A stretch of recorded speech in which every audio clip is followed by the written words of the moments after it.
The first of the 4 practices that we recommend our students do daily is meditation. Meditation is a super highway to being present. It's a super highway to being relaxed. It's a super highway to enjoying yourself and your life. And we start our day every day with meditation, and we encourage our students to do that. Maybe you can only do it for 5 minutes, or maybe you can do it for 30 minutes or an hour. It makes a huge difference. And that difference that it makes in you is something that you can really bring into your romantic life, really bring into your relationship. You can really bring it into any part of life because it's presence, it's you. So bring it to your job, you bring that presence to your friends, you bring that presence to your family, you bring that presence to a project you're working on, you bring that presence to your love life. Now, you might have questions. What is meditation? How do I practice meditation? There are so many different types of meditation. Meditation is ultimately not doing anything. As strange as that sounds, ultimately, you're really not doing anything.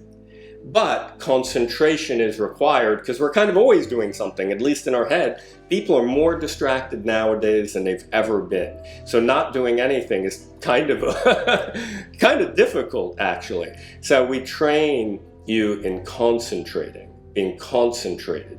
Concentrating, usually we start people concentrating in your body. So you're grounded, so you're relaxed. And then from there, that ability not to do and just be flourishes.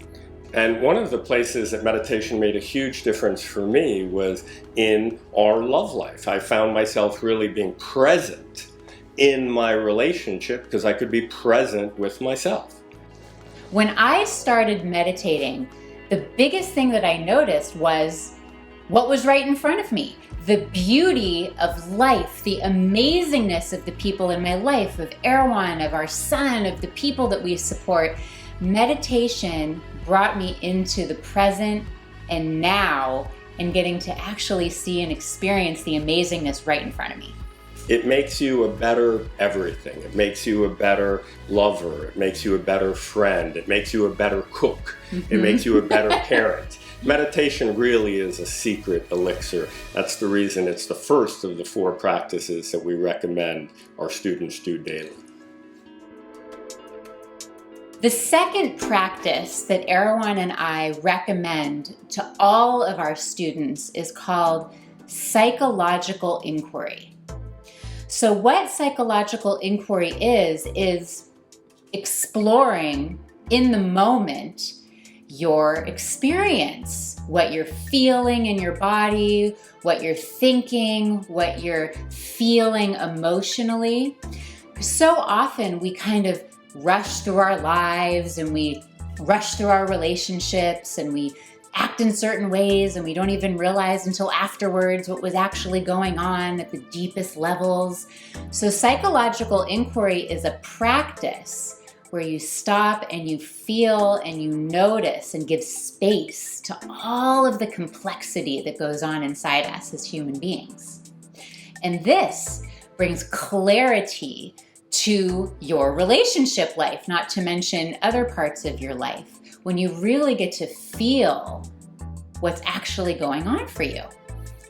Now, as human beings, there's often a lot going on for us, and we think it's going on out there. We think it's going on with our boss or a friend or a partner, and sometimes that is happening, but often it's just going on for us. So it's good to have a sort of X-ray. Right? Like X-ray vision into what's going on for you so that it's not just kind of spilling out everywhere and, so we're not sort of like fumbling unconsciously through our life. Psychological inquiry, let me tell you what it's not. Psychological inquiry is not mental, like a mental assessment or a mental judgment or a mental labeling or something like that. It's really investigating experientially what's going on for you so you know it at a body level, at a visceral level. You can really feel it. It's kind of like tasting chocolate versus knowing the ingredients of chocolate. When you know what's going on for you from the inside out, it's a completely different experience, and psychological inquiry is the access to that. Yeah. So let's take a simple example, because psychological inquiry can be done like anytime, anywhere, because we're always having these different experiences. Simple example, let's say you text someone, that you really like and you're starting to date, and you see that they've seen the text, but they haven't responded, and you get a little triggered by that, like, oh no, they're not responding to me.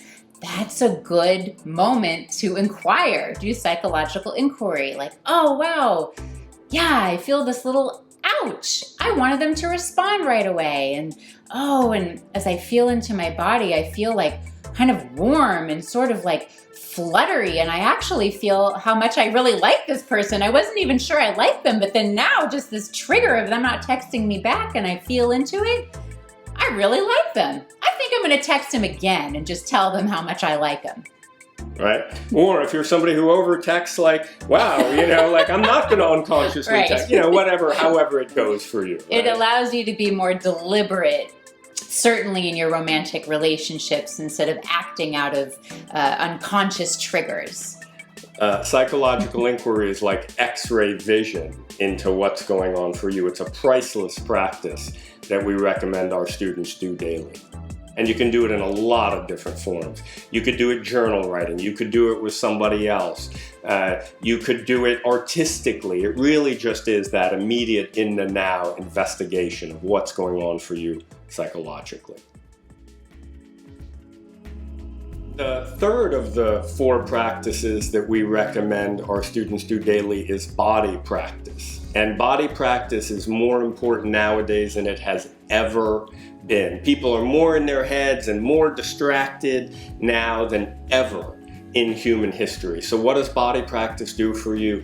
It grounds you so that you can be present, so that you can be with somebody, so that you can be with yourself, so that you can enjoy yourself. It's also really good for your health, right? Your body practice might be yoga, it might be swimming, but it could be anything. It could be walking around barefoot in the lawn outside your house and just really feeling your feet. Body practice is basically getting into your body. So it's not running on a treadmill looking at a screen.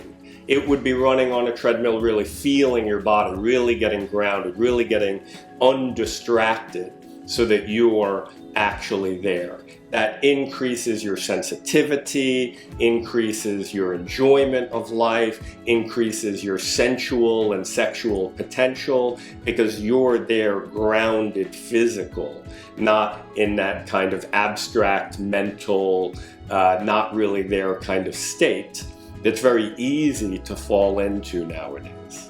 So we recommend daily body practice of some kind. And like Erwan said, it doesn't have to be, 2 hours on a treadmill, no. It could be walking out into your yard and feeling the earth beneath your feet and doing a little stretch and breathing and having a regular practice of that makes a huge difference in your presence, your bodily awareness, and your sensual and romantic life. Some examples are a hot cold shower, right? Like that really brings you into your body. It really lights you up. Again, yoga, weightlifting, taking walks if you're really focusing on what you see and what you sense and what's going on for you. It's not about, it benefits your health, but we don't recommend it necessarily just for health. We really recommend it for groundedness and presence. The 4th practice that we recommend all of our students do daily is sensual practice.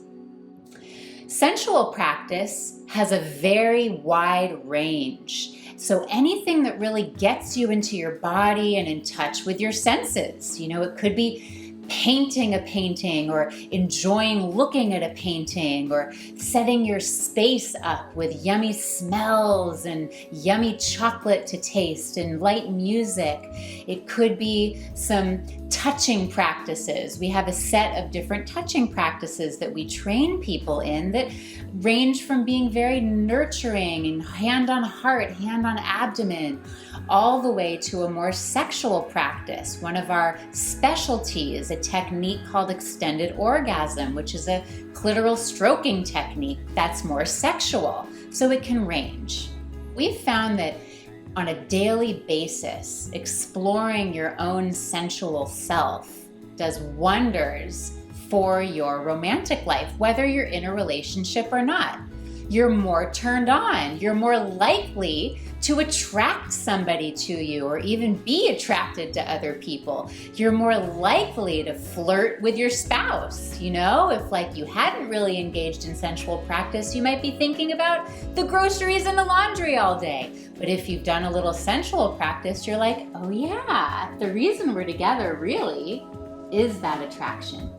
You're comfortable in that territory of your senses and your sexuality. Whether you're single or you're in a relationship, you're just comfortable in that territory. You touch that territory every day. That's a great way to say it, right? You touch it. Yes. It can be sexual. You can touch that territory every day. Or you can just kind of get into your senses. You've got, as Alicia said, you have the environment set up, so there's some really nice music on and some vanilla incense and maybe a little bite of chocolate with a raspberry on it and something nice visual to look at, and you're just acclimated to that. You're there. And then when you go meet the person that you go on a date with or your spouse of 20 years, you're just kind of in that zone where chemistry happens. You're more enlivened, you're more sexy, you're more flirtatious, it's natural, it's normal. You don't have to kind of get out of work mode and then turn that on. You're just kind of there, you access that easily. In my work with both singles and couples, but particularly women, I find that one of the main concerns for women in relationship and not yet in a relationship is attractiveness, like wanting to be attractive to their partner or to a potential partner.